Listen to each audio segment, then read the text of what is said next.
And so a very active, marathon runner, obviously, you're a healthy gal. So what happened? What was it like? How did you find out that you had COVID-19? Well, it was April 4th. I was making dinner for my son, and I sat down to eat and took a bite and was really disappointed that my food was so bland. And my son said, "No, it tastes great, Mom." And so I dumped a bunch of hot sauce on my taco and still could not taste a thing. And it instantly clicked to me because I'd heard on the news that loss of taste was one of the symptoms. So I actually went over to the fridge and I grabbed my lemon and I squeezed lemon in my mouth and didn't taste anything. And at that point, my heart just sank because I just knew that from that moment that I had been infected somehow. And so where did it go from there? Did you have to be hospitalized? How did the virus progress? Well, I called my doctor the next day, and my doctor told me that I was most likely having an anxiety attack, and that I just needed to rest and to figure everything out. So she was not helpful at all. I then a few days later called the ER nurse because I had a fever, wasn't feeling good, I was lethargic. The symptoms just kept progressing. She basically also told me that I was having an anxiety attack and that I needed to just stay home and rest. So at that point, I was really frustrated. She told me that wouldn't be able to get tested or that I shouldn't come into the ER unless my temperature reached over 103 or if my lungs started failing me. So at that point, I felt really alone. I just started drinking hot tea and resting and sleeping and trying to just recover myself. Because at that point, everyone was saying it was just kind of like the flu, so I didn't think I had anything to worry about. And then it just progressed from there and got just awful. It was finally on the 16th of April that I decided I needed to go to the ER. I had actually become so dizzy that I had fallen down and didn't actually get up for a few hours. It was so traumatic, and I thought at that point that I was going to die. It was the worst feeling of my life, and to feel so alone too at the same time. So I actually got myself up and ended up driving myself to the emergency room because I was afraid that I was going to infect the paramedics or somebody that would come and take me. So I didn't want anybody else to get involved at that point. I ended up driving myself to the emergency room, and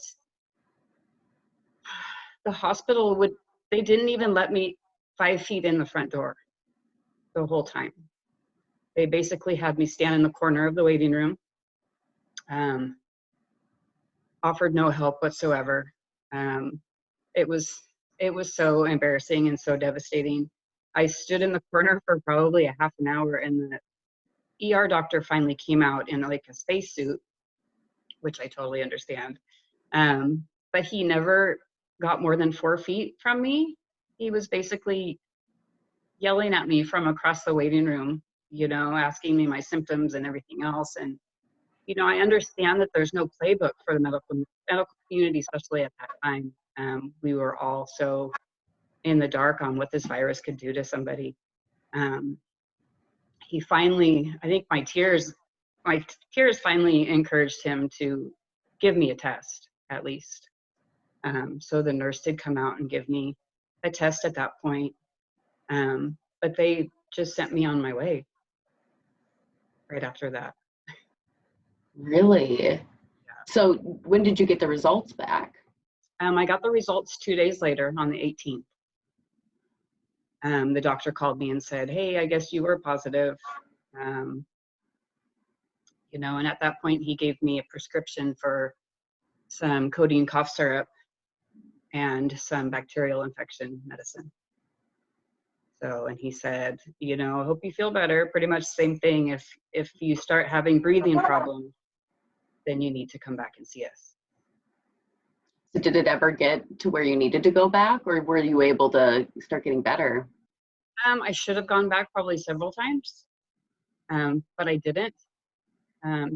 Just with their words of advice lingering in my mind, that I shouldn't go back, and I didn't want to take up valuable resources for the people that I were seeing getting put on the ventilators and everything else. Um, so yeah, I just pretty much stayed at home and tried to deal with everything myself. How would you describe the symptoms and the sickness that you felt? Oh my gosh, unreal. Impending doom. There was probably 13 days straight where I wasn't sure if I was going to make it or not. You know, just feeling so alone. Um, I felt like my body was fighting off the virus in real time, like sitting in my bed, trying to seeing my heart rate race and my O2 sats drop and everything else, and the dizziness that comes along with it is just it's like you just get off the tilt-a-whirl at the fair, but it lasts hours upon hours with hopefully, a few hours of reprieve in between, but you just didn't know what to expect. The symptoms are so random and so crazy, and there's so many of them that you never know what you're going to experience next. And what do you want people to know out there who haven't been taking this very seriously or think, it's just the flu, it's not that big of a deal? It's probably the most devastating thing to hear is people say, oh, it's just the flu, because it's nothing like the flu. I've had the flu several times in my lifetime, and it's absolutely nothing like the flu. It's this virus just attacks your body, and it attacks it from all angles. I kind of feel like it attacks any weakness you have in your body. It just tries to get in there and just take control. And if it can't get into your lungs, then it gives up there, and it redirects to some other part of your body. um, it's just ridiculous. I'm on day 53 right now, and I still have symptoms every day. Wow. It's unbelievable. So are you still testing positive for COVID-19, or is the virus out of your system? How is that? Well, I ended up going back to the ER. Actually ended up going up to OHSU um, on day 46 for me, so a couple of weeks ago, um, May 19th, and they finally ran tests for me. They were wonderful up there. The doctor even said that those of us that are fighting this virus right now are pretty much on the front lines as well, because nobody knows what's going on. So it was good to see that they were more empathetic to what was going on, and they had more answers for me, and so that was good. That was relieving, and it was peace of mind more than anything. Definitely. And what has it been like for you? You said feeling so alone. You're a single mom. You're there taking care of your son. What has that been like with just being sick in the first place is always super difficult, but during a pandemic and then this feeling of loneliness? Depression and anxiety, it's something I've never experienced before, and it's my heart goes out to anyone that suffers from it, on a daily basis or at all. It's unbelievable. It's I don't even know how to explain it. It's back to the impending doom, like you're not going to make it, and you have to grab a hold of hope, and you know you just have to be so strong to try and get through it. There was days that I would have to force myself to get out of bed to come downstairs to try and make food for my son. you know Trying to take care of him at the same time was, I don't even have any words for it. It was, as a mother, it's just, it broke my heart every day. It was awful. So you found a great resource though, and thousands of people across the country have found this resource. And tell me a little bit about how you even came upon Survivor Corps. um, it was the day I got back from the hospital. I was scrolling through Facebook, and I started to realize that people weren't taking it seriously. And and it was really frustrating to me. And I wanted to get my story out there. I wanted to educate people and let them know what this virus was actually doing to people. So I posted kind of a lengthy post about all my symptoms and what it was putting me through and everything else. And I actually had a dear friend of mine that I grew up with reach out to me and tell me about Survivor Corps. And so she invited me to the group, and within 10 minutes of being on there, I no longer felt alone. Um, I had a sense of hope finally. Um, it was Survivor Corps was a complete blessing to me, an absolute blessing. I don't know where I would be without them. What is it, do you think, about that connection that made you feel like you finally had that hope? I wasn't alone anymore. It was like reading those posts was like they were living the same exact thing that I was going through. I and to not have people tell me, oh, it's just anxiety, you'll be fine, or not to put all my feelings and everything on the back burner. Pretty much they listened, and they were there for me, and they gave support when no one else did. What do you want, we kind of touched on what do you want people to know about the symptoms of the virus, but what do you want people to know about having that connection, having a community, and being able to share the anxieties and things that are going on as you're fighting COVID? Well, the isolation alone was just so crazy, and to be going through something like this alone, you know um it meant the world to me. I actually ended up getting three virus buddies, is what I called them. One in New York, one in Dubai, and one in Italy. That when I was at my lowest of lows, they brought me back. Um, we laughed, we cried together, we shared our stories, and really gave each other hope when we had nowhere else to turn for it. Um, it's I owe everything to Survivor Corps. It was amazing. So what do you want people to know out there who might be going through the virus, know somebody who is battling it, or people who worry about contracting it? Survivor Corps is open. It's an open group. Anybody can go on there.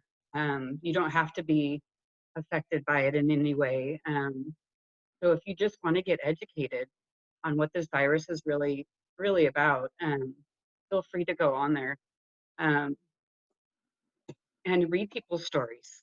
I think that's the best way for people to get how serious this virus is firsthand experience. I know a lot of people aren't taking it seriously at all, and I think it's just because they haven't experienced it firsthand.